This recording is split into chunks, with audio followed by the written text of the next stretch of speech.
Good bad ugly இந்த படத்துல teaser வந்து தமிழ் சினிமா இல்ல இந்திய சினிமாவே வந்து புரட்டி போட்டுட்டு இருக்கு. இந்திய சினிமால உலக அளவுலயே சொல்லலாம்.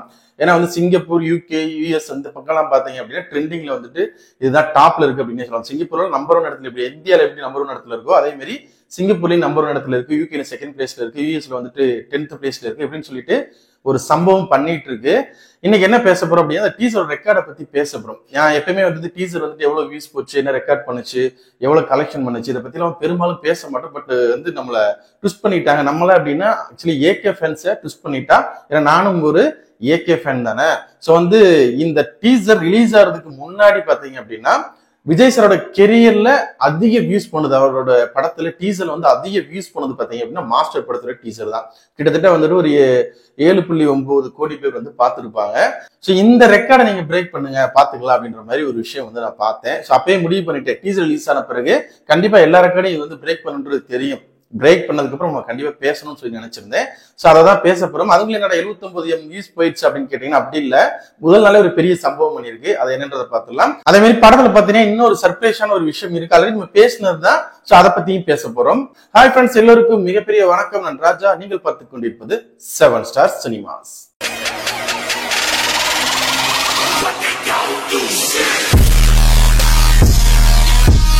டீசர் நேத்து 7/3 ரிலீஸ் பண்ணிருந்தாங்க. ரிலீஸ் ஆன 3 மணி நேரத்துல 10 மில்லியன் வியூஸ் போயிடுச்சு அப்படின்னு சொல்லி ஒரு போஸ்டர் வந்து அபிஷியலா ரிலீஸ் பண்ணியிருந்தாங்க. அதே மாதிரி பாத்தீங்க அப்படின்னா இந்த படம் வந்துட்டு கிட்டத்தட்ட உங்களுக்கு 12 மணி நேரத்திலேயே வந்துட்டு ஒரு 17 மில்லியன் வியூஸ் வந்து கடந்து போயிடுச்சு. இது வந்துட்டு பாத்தீங்கன்னா கிட்டத்தட்ட 1,70,00,000 பேர் பார்த்திருக்காங்கன்னு வச்சுக்கோங்களேன். ஸோ அதுலயே வந்து மாஸ்டரோட முதல் நாள் ரெக்கார்ட் பாத்தீங்க அப்படின்னா 19.3 மில்லியன் வியூஸ் வந்து போயிருக்கு. கிட்டத்தட்ட 2 கோடின்னு வச்சுக்கோங்களேன், 20 மில்லியன் வியூஸ் வச்சுக்கோங்களேன். அதை 12 மணி நேரத்திலேயே வந்துட்டு நெருங்கி வந்துருச்சு. ஒரு 14-15 மணி நேரம் இருக்கும்போது எனக்கு தெரிஞ்சு எக்ஸாக்டா பாத்தீங்கன்னா 16 மணி நேரம் இருக்கும்போது அபிஷியல் போஸ்டர் ரிலீஸ் பண்றாங்க. ரியல் டைம் வியூஸ்ல வந்துட்டு 25 மில்லியன் வியூஸ் வந்து கடந்து போயிருக்கு அப்படின்னு. அப்டேட்டட் வியூஸ் பாத்தீங்க அப்படின்னா கிட்டத்தட்ட 19 மில்லியன் வியூஸ் வந்து இருந்தது. அவங்க 19க்கு மேலேயே இருந்துச்சு நினைக்கிறேன். 19 சம்திங், அதாவது அந்த 19.3 இருக்கு இல்லையா, அதை வந்து பீட் பண்ணிருச்சு. அவங்க ஒரு போஸ்டர் ஒன்று ரிலீஸ் பண்ணியிருந்தாங்க. 25 மில்லியன் வியூஸ் வந்து கிராஸ் பண்ணிருக்கு ரியல் டைம்ல அப்படின்னு சொல்லிட்டு. இப்ப நான் வந்துட்டு வீடியோ எடுக்கும்போது மணி வந்து 6:30, இன்னும் வந்துட்டு கரெக்டா வந்து 33 நிமிஷம் இருக்கு. இந்த டைம்ல நான் பார்க்கும்போது 32 மில்லியன் வியூஸ், அதாவது பாத்தீங்க அப்படின்னா 3,20,00,000 பேர் வந்து பார்த்திருக்காங்க அப்படின்ற மாதிரி அப்டேட்டர்ல தான் காமிச்சிருக்கு.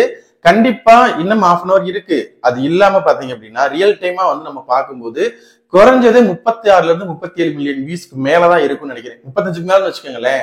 இது வரைக்கும் தமிழ் சினிமால வந்த எல்லா டீசரோட ரெக்கார்டையும் உடைச்சிருச்சு அப்படின்னே சொல்லலாம். இதுதான் வந்துட்டு இப்ப டாப்ல இல்ல, டாப்புக்கு மேல டாப்ல இருக்கு அப்படின்னு சொல்லலாம். ஏன்னா வந்து அதிகபட்ச வியூஸ் அப்படின்றதே போன வருஷம் ரிலீஸ் ஆன கேப்டன் மில்லர் படம் இருக்கு இல்லையா, சோ அதுதான் வந்து விஜய் படத்தை பீட் பண்ணி, அதாவது அந்த மாஸ்டர் படத்தை பீட் பண்ணி 23 சம்திங் ஏதோ மில்லியன் வியூஸ் வந்து போயிருந்தது. சோ இது எல்லாத்தையுமே தவிடுபடியாக்கி கிட்டத்தட்ட பாத்தீங்கன்னா ஒரு 10 மடங்கு அதிகமான வியூஸ் போயிருக்கு அப்படின்னே சொல்லலாம். இது லைஃப் டைமா எவ்வளவு பண்ணும் அப்படின்னு சொல்லி ஒரு எக்ஸ்பெக்டேஷன் இருக்கு இல்லையா. இப்ப அவங்க தான் ஆல்ரெடி வந்துட்டு 79 மில்லியன் வியூஸ் போயிருக்கு, கிட்டத்தட்ட வந்து 8 கோடி பேருன்னு வச்சுக்கோங்களேன் போயிருக்கு. இதை நீங்க பீட் பண்ணுங்க பாப்பா அப்படின்ற மாதிரி சொல்லியிருந்தாங்க இல்லையா. அதை கண்டிப்பா பீட் பண்ணும். அதுவும் இவங்க லைஃப் டைமா பண்ண ஒரு விஷயத்த எனக்கு தெரிஞ்சு மேக்சிமம் 5 நாள் அப்படின்றது அதிகம் தான் நினைக்கிறேன். எவ்வளவு வியூஸ் போகுது இல்லை, அவ்வளவு பெரிய ரெஸ்பான்ஸ் வந்து இந்த டீசருக்கு கிடைச்சிருக்கு அப்படின்னு சொல்லலாம். லியோ படத்துல ட்ரெய்லரையே பீட் பண்ணிருச்சு. அது வந்து பாத்தீங்கன்னா 31 சம்திங் மில்லியன் தான் வந்துட்டு ஒரே நாள்ல வந்து கொடுத்த ரெக்கார்டுன்னு வச்சுக்கோங்க ரியல் டைம்லயும். சோ இது வந்துட்டு ட்ரெய்லரவே லாஸ்டா வந்து லியோ படத்தோட ட்ரெய்லரையே பீட் பண்ணிருச்சு. இது டீசர் தாங்க, ட்ரெய்லர் என்ன வரல. அது என்ன சம்பவம் பண்ண போகுதுன்றது தெரியல. ஏன்னா இப்ப வந்து வேற லெவல் ஹைப்ல இருக்காங்க பசங்க. அப்ப அந்த ட்ரெய்லர் வந்தா வேற மாதிரி நடக்கும். சோ அதையே பீட் பண்ணிருச்சு. இதுல வந்துட்டு எப்பயோ 6 வருஷத்துக்கு முன்னாடி நடந்த ஒரு டீசரோட ரெக்கார்டை வந்து பிரேக் பண்ணதுக்கு இன்னைக்கு வந்து கொண்டாடிட்டு இருக்காங்க அப்படின்னு சொல்லிட்டு ஒரு பக்கம் பேர் பேசுறாங்க. லியோ படத்தோட ட்ரெய்லரே வந்து பீட் பண்ண டீசர் வந்து 6 வருஷத்துக்கு முன்னாடி நடந்த படத்தை பத்தி பேசக்கூடாது. ஏன்னா வந்து லியோவும் பீட் பண்ணிருச்சு, டீசர்லயே அதை முந்திருச்சு, என்ன ட்ரெய்லர் வேற இருக்கு. சோ வந்து ஆல் டைம் நம்பர் 1 நான் தாண்டா அப்படின்றத மீண்டும் நிரூபிச்சிருக்காரு. அவரோட பிளேஸ வந்து மறுபடியும் தக்க வச்சிருக்காரு அப்படின்னு தான் சொல்லணும். விடாமுயற்சி படம் வந்து 10 மில்லியன் வியூஸ்க்கே முக்குதுன்னு சொல்லிட்டு எவ்வளவு ஓட்டி இருப்பாங்க. அந்தந்த படத்துக்கு எந்தெந்த படத்துக்கு எவ்வளவு வந்துட்டு ரெஸ்பான்ஸ் கொடுக்கணும்னு மக்களுக்கு தெரியும். சோ அந்த படத்துக்கான ரெஸ்பான்ஸ்ன்றது எக்ஸ்பெக்டேஷன் அப்படின்றது கம்மி தான்.